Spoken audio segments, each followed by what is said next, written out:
everyone, and welcome to my podcast episode about my activism project for my Women's and Gender Studies capstone. So, my project was titled Right for Our Rights, and it was focused on reproductive justice and basically enacting a letter writing workshop that found representatives and wrote letters voicing our opposition to these abortion bans in South Carolina. So basically, before we get into it, I just have what we're going to get into. We have the introduction, a description of the problem, the literature review, methodology, a discussion of my findings, and a conclusion. So I am a woman. I'm pretty sure I have the ability to get pregnant. Yeah, this just affects me. It affects every woman. It affects everyone. Abortion bans affect everyone. They're completely intersectional. Abortion is intersectional. But Roe v. Wade was overturned in 2022. Abortion bans have just been getting stricter across the country. South Carolina wants to get even stricter, which is weird because we rank 8th in the country for maternal mortality, which is not good. So yeah, let's get into that. We currently have the Fetal Heartbeat and Protection from Abortion Act. That's our 6-week abortion law signed in 2023. It requires you to get an ultrasound if you are pregnant. And there's also state mandated counseling. And it just makes it difficult to receive care. Abortion legislation makes it difficult as possible to receive abortion. There are 2 bills in the South Carolina State House right now. There's House Bill 3457, which is a total abortion ban. There's no exceptions for rape or incest, and it even makes it illegal to discuss abortion. And then there's House Bill 3537, which is the Prenatal Equal Protection Act. It's a fetal personhood bill. It changes the Constitution of South Carolina to say that humans include fetus at any stage of development. So if a woman was trying to seek an abortion, she could be arrested and charged with homicide. And one of 4 sentences you can get in South Carolina for homicide is the death penalty. So basically, it's to death for trying to seek an abortion in South Carolina. That's what they're trying to pass. Texas has a total abortion ban. It has an exception for the life of the mother. Those are very vague. It's Chapter 170A in the Texas state law that prohibits almost all abortions, even in rape or incest. Abortions are allowed to be performed if it's by a licensed physician, the pregnant person is at risk of death or major impairment of a bodily function, and if they can save the fetus, they must try to, unless it would put the person at risk of death or impair a major bodily function. So the World Population Review was looking at maternal death rates from 2018 to 2022, and Texas had 532 maternal deaths over those 5 years. The next state below that was Florida with 263. Compared with Vermont, which has no restrictions on abortion with 1 maternal death from 2018 to 2022. When I was looking at this, like trying to find data about abortion, like national statistics, there hasn't been any new data since 2022, which I find really interesting. There's I found the Fuller Project, which is like a website, like newsletter for women by women, and it was just like one page that was tracking abortion across the country. Even if there are exceptions for the life of the mother, that's not true. Abortion bans are killing women, and I don't want that to happen in South Carolina. I don't want that to happen anywhere. In 2015, Tulane University found that states with stricter abortion bans and states with restrictions on Medicaid for abortion had higher maternal mortality rates than states without. Another study was examining states who passed total or 6-week abortion bans in 2022. It found that there was a higher rate of infant mortality in both southern states, and there was a higher rate of infant mortality for Black infants in states with stricter abortion bans compared to states without abortion bans. So women and babies are dying without access to abortion. A major catalyst for this project is Jessica Valenti. She is an author and an activist from New York. She started her newsletter Abortion Every Day after Roe v. Wade was overturned.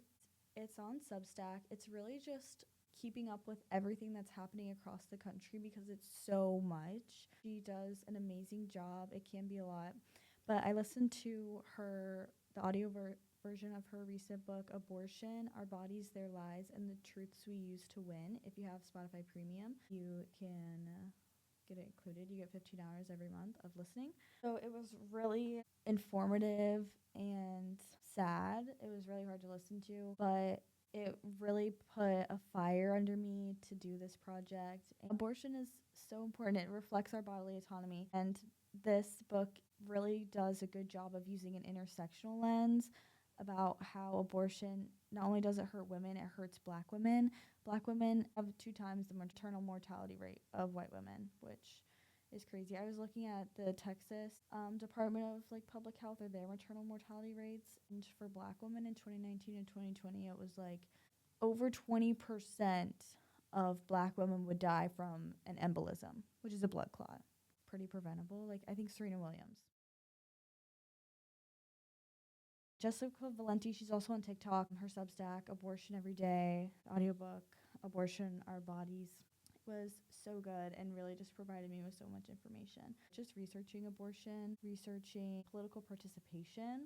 A study by Cootie found that criminalizing abortion increases the number of unsafe abortions as well as abortion-related mortality and morbidity. Abortion was federally protected for almost 50 years in the United States.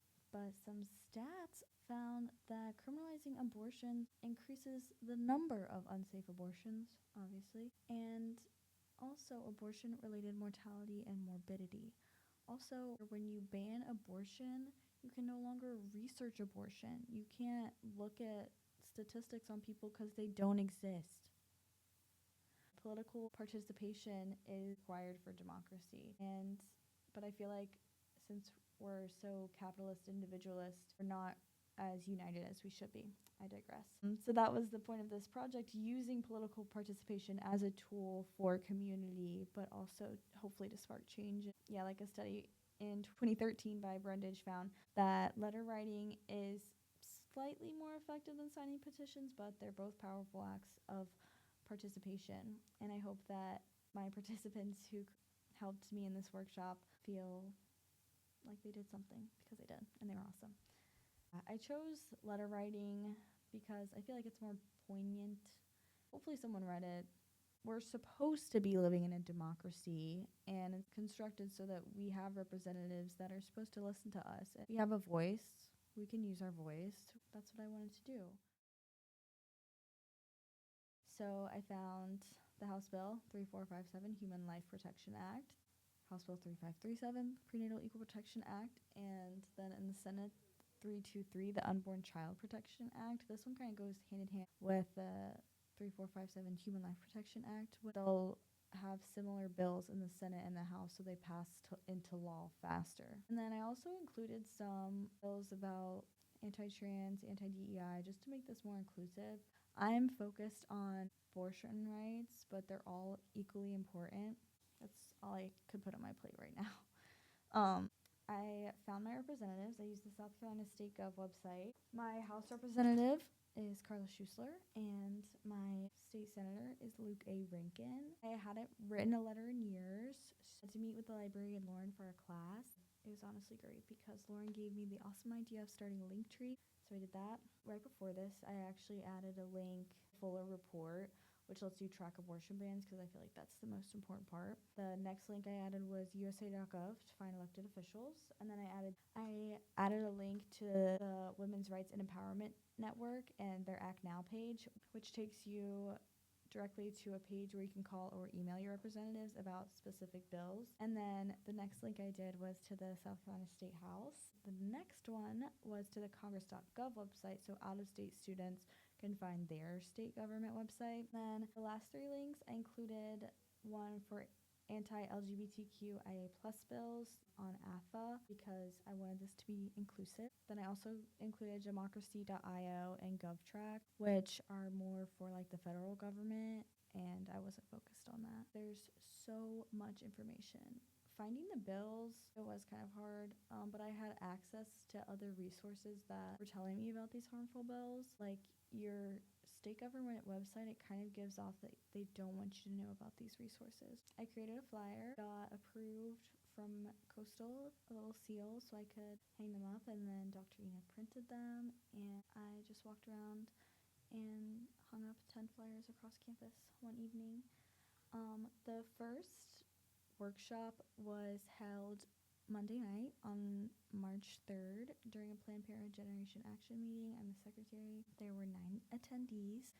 I just kind of did the same thing I'm doing now. I talked about Jessica Valenti's book. I talked about the harmful bills, our representatives, how to find them, and I had paper, I had envelopes, I bought stamps, and we had some pens, and then we had all the good PPGA swag. I gave them the talking points. I provided them with like the addresses of the representatives. Yeah, it was really fun. I sent the letters out on following Wednesday from the post office on campus. And I did do a tabling event, but it flopped. I didn't have a tablecloth, and I think people weren't vibing with it, but it's okay. I just sat there and wrote 2 letters, one to Carla and one to Mr. Luke. I'm here with my friend Kira, and she came to my workshop on March 3rd, and I'm going to let her say a few things about my workshop. So my name is Kira, and on March 3rd, I was invited to the Write for Our Rights event, where we were able to write letters to our local representatives in response to the threats against women's reproductive rights and the threats being made on the LGBTQIA community as well. It was very empowering to have that kind of space open for all of us and to be surrounded by people of like minds, and I'd love to be able to do that again. Thank you, Kira. Bye. So I sent out 13 letters total. I have a flex, 9 of them from others. So I think I did something. I wanted to get 30. That's okay. Political participation is really hard. Young people do not want to participate in politics. I'm pretty political. I'm not going to reveal my political affiliation because it's none of your business. And I was awkward too at the thing. I should have advertised it. I didn't even say anything in the group chat. I didn't even send a picture of the flyer in our Planned Parenthood group chat because I was so stressed with everything else I had to do with all my other classes. I had a complete brain fart, and I just didn't send it out. And then I did send it out for the tabling event, but it flopped. But it's okay. It's a learning process. If I could do it again, I know what I did wrong and what I would do differently. I hope people know that abortion is like so necessary. Like it really does save lives. It really is needed. If you really care about children, like there are things that you can do for children who are already living that have nothing to do with pregnant women. Go teach children how to read. Go volunteer at a food pantry. I really love this project. I love learning about abortion, and not even like a weird way. I don't know. I think I just love like taboo things anyway. I had so much fun. I felt so connected to these people that participated. They were so awesome. They all rocked. This whole process was awesome. My only critique, I wish I was in a group. I hate group projects, but I'm only one person. I wish I had another person to help me. And I'm in another capstone. I'm in my psychology capstone, so it was a lot. But it was a really fun experience. I would love to do this again. I'm definitely going to do this again. I think I'm going to volunteer with the Palmetto State Abortion Fund. Abortion is awesome. We need it. It saves lives. If you don't have abortion, women and babies will die. Thank you for listening to my podcast episode.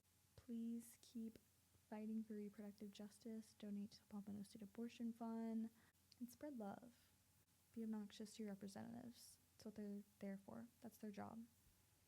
Fuck you, Nancy Mace. Keep organizing. Never give up until the outcome you want is reached. Thank you. Have a good night.